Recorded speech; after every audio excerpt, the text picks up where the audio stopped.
ప్రముఖ న్యాయవాది జనార్దన్ రెడ్డి గారు లైన్లో ఉన్నారు. జనార్దన్ రెడ్డి గారు నమస్కారం. చెప్పండి, 3 అంశాలు. ఒకటి, సిఐ గారు లీగల్ నోటీసు మీద ఏంటి డెవలప్మెంట్, ఏ రకంగా ఉండొచ్చు. 2, మత్తయ్య గారి స్టేట్మెంట్ మీద సంచలనమైనటువంటి ఆరోపణలు, ఓటుకు నోట్ల కేసు మీద ఆయన చేసినటువంటి ఆరోపణలు, చంద్రబాబు గారు, లోకేష్, బేబీ వెంకటేశ్వరరావు మీద కూడా ఆయన ఆరోపణలు చేస్తున్నట్టున్నారు. మరి 3వ కేసు హైకోర్టు నిన్న సోషల్ మీడియా యాక్టివిస్ట్కి సంబంధించి గంజాయి కేసు పెట్టడం మీద చేసినటువంటి వ్యాఖ్యలు. ఈ పరిణామాలు, ఈ మూటి మీద మీ అభిప్రాయం ఏంటి? ఏం జరిగే అవకాశం ఉంది? ఇప్పుడు ఈ సిఐ శంకరయ్య విషయంలో చంద్రబాబు నాయుడు అసెంబ్లీ సాక్షిగా అబద్ధాలు చెప్పాడండి. ఆయనకి డిఎస్పీ ప్రమోషన్ వచ్చిందని చెప్పాడు, కానీ ఆయన ఇంకా సిఐ గానే ఉన్నాడు. 3 సంవత్సరాలు డిపార్ట్మెంటల్ ఎంక్వైరీ చేసినాక ఆయనకి కొన్ని పనిష్మెంట్లు ఇచ్చారు.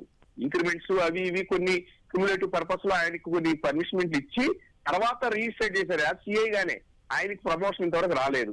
అందులో పెద్ద అబద్ధం. ఆయన అసెంబ్లీ సాక్షిగా ఆయనకి అలవాటు అయిపోయింది.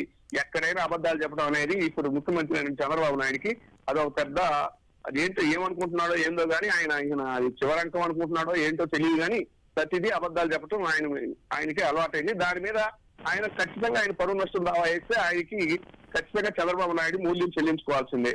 దాంట్లో మాత్రం తిరుగులేదు. అంటే అట్లాగే జరుగుద్దా, లేకపోతే ఆ సిఐ క్రమశిక్షణ రాహిత్యంగా సీఎంకే లెటర్ రాస్తాడా, లీగల్ నోటీస్ పంపుతాడా అని అతను సస్పెండ్ చేస్తారా? అట్లా ఏముండదండి. ఆయన వ్యక్తిగతమైన రైట్ అది. ఆయనకి డిపార్ట్మెంట్ లో ఆయనకి జరిగినటువంటి అన్యాయాన్ని అబద్ధంగా ఆయన చెప్పాడు కాబట్టి అసెంబ్లీ సాక్షిగా ఆయన రాసింది స్పీకర్ కి రాశాడు. ప్రివిలేజ్ కమిటీకి రెఫర్ చేయండి, దాని మీద చర్యలు తీసుకోమని.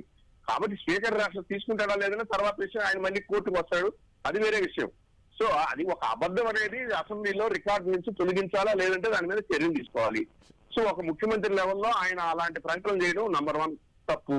దాని తర్వాత దానికి ఎలాంటి క్షమాపణ కానీ ఏదైనా చేయాలనేది ఆయన శంకరయ్య కోరుకుంటున్నాడు. ఆయన వ్యక్తిగతమైనది అది, దానికి డిపార్ట్మెంట్ కి సంబంధం లేదు. రెండో దాని మీద ఏమంటారు? మత్తయ్య గారి స్టేట్మెంట్ మీద మత్తయ్య గారిని బలిపశు చేశారండి. ఆయన్ని యాక్చువల్ గా మొదటి నుంచి కూడా చంద్రబాబు నాయుడు మత్తయ్యతో మాట్లాడుకొని ఆయన్ని లొంగ తీసుకొని ఆయన్ని ఉపయోగించుకున్నాడు.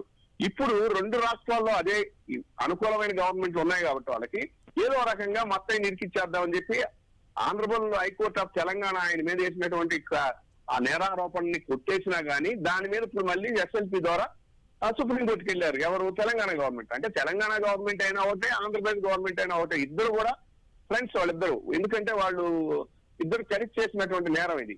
కానీ ఎంతవరకు ఇది బయటకు వచ్చి ఇది వచ్చింటే ముఖ్యంగా నాకు అనిపించింది ఏంటంటే ముత్తయ్య భద్రత విషయంలో చాలా కేర్ఫుల్ ఉండాలనేది నాకు తెలిసినటువంటి విషయం ఇంతవరకు. దీంట్లో ఏవి కేసు ఏమి ఈ గవర్నమెంట్ ఉన్నంత వరకు ఏమి తేలదు.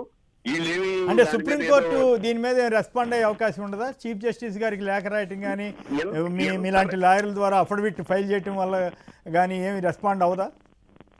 అదర్ సైడ్ సహకరించింది. రెస్పాండెంట్ గా ఎవరైతే కేసు వేశారో వాళ్లే సహకరించకపోతే సుప్రీంకోర్టు ఏం చేయగలదండి?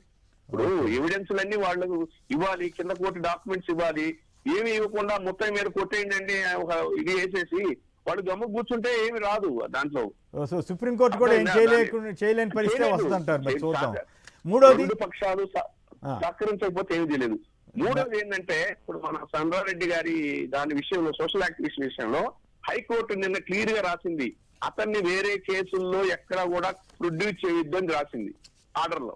కానీ వీళ్ళు నిన్న గుంటూరు కోర్టులో అక్రమ కేసు ఒకటి పెట్టి ఎవరికైనా అంతేలండి, వాళ్ళు చేసేది ఏంటంటే సహజంగా ఎన్డీపీఎస్ కేసులు పెట్టేస్తే వాళ్ళకి ఇదైపోద్ది, రిమాండ్ పడిపోద్ది, వాళ్ళు ఉంటారు ఒక 4-5 నెలలు జైలు అనే ఉద్దేశంతో దాన్ని పెట్టడం అనేది సహజంగా నేర్చుకున్నారు ఈ మధ్య ఆంధ్రప్రదేశ్ పోలీసులు. అదే విధంగా నిన్న అక్రమ కేసు ఒకటి పెట్టారు. పెడితే హైకోర్టు క్లియర్ గా ఒక ఆర్డర్ ఇచ్చింది, ఇతన్ని ఏ కోర్టులో కూడా, ఏ ట్రయల్ కోర్టులో కూడా, ఏ నేరంలో కూడా మీరు ప్రొడ్యూస్ చేయొద్దు, మా దగ్గరికి తీసుకోరండి. 24వ తారీఖున సెప్టెంబర్ 24న మార్నింగ్ మా దగ్గర ప్రొడ్యూస్ చేయండి ఆయన అంటే, కానీ వాళ్ళు గుంటూరు కోర్టులో ప్రొడ్యూస్ చేశారు. అంటే కొంత కోర్టు వారు కొంచెం కింద కోర్టు, ట్రయల్ కోర్టు వారు కొంచెం అప్రమత్తం అయ్యి, అయ్యో ఇతన్ని హైకోర్టులో ప్రొడ్యూస్ చేయమని ఉంది, నా దగ్గర ప్రొడ్యూస్ చేస్తారు, ఇతన్ని ఆ లాయర్ సమక్షంలో మీ దగ్గరే పెట్టుకొని రేపు ఉదయాన్ని హైకోర్టు ప్రొడ్యూస్ చేయండి, దాని తర్వాత నిర్ణయం తీసుకుందామని చెప్పి హైకోర్టుకి రెఫర్ చేశారు. కాబట్టి ఇవన్నీ చూస్తుంటే కూడా ఏదో చేయబోయి ఏదో ఒక రకంగా యాక్టివిస్ట్ ని నోరు నొక్కాలి, వాళ్ళని ఇది చేయాలనే ఉద్దేశంతో చేసినటువంటి చర్య కానీ దీంట్లో ఎక్కడ చట్టపరమైన చర్యగా నాకైతే కనపట్లేదు. కరెక్ట్. ఇప్పుడు ఏం జరిగే అవకాశం ఉంది? ఇప్పుడు అతన్ని హైకోర్టు చెప్పినా అట్లా చేశారు, ఇప్పుడు హైకోర్టు వారు ఎలా స్పందించే అవకాశం ఉంది, అది చెప్పొచ్చా మీ అభిప్రాయం?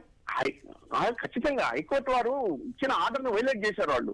మీరు ఏ కోర్టులో ప్రొడ్యూస్ చేయొచ్చు, ఏ కేసులో అయినా, గత కేసుల్లో గానీ కొత్త కేసుల్లో గానీ ప్రొడ్యూస్ చేయని క్లియర్ గా డైరెక్షన్ ఇస్తే, వీళ్ళు తీసుకుపోయి గంజాయి కేసులో గుంటూరు కోర్టులో ప్రొడ్యూస్ చేశారంటే అది వైలేషన్, కంటెంప్ట్ అవుతుంది. ఖచ్చితంగా అక్కడి నుంచి ఆ ఐఓ ఎవరున్నారో, ఎక్కడైతే ఆ Pattipadu IO investigation authority officer ఎవరున్నారో ఆయన ఖచ్చితంగా ప్రొడ్యూస్ హైకోర్టుకు రమ్మంటారు. ఖచ్చితంగా ఆయన శిక్షార్హుడు. మరి ఏం జరుగుతుందో ఇది ఒక రకంగా సంచలనమైన విషయమే. కనీసం గౌరవ హైకోర్టు వారైనా అసలు ఆ పోలీస్ అధికారులు కొంతవరకు వాళ్ళు సమయం పాటించాలి. అసలు హైకోర్టు ఏం చెప్తుంది, సుప్రీంకోర్టు ఏం చెప్తుంది, ఏ గైడ్ లైన్స్ వాళ్ళు పాటించట్లేదు. కేవలం వాళ్ళ బాసులు ఏం చెప్తే అది చేస్తున్నారు కాబట్టి రెడ్ బుక్ ఇంపార్టెంట్ అనుకుంటున్నారా?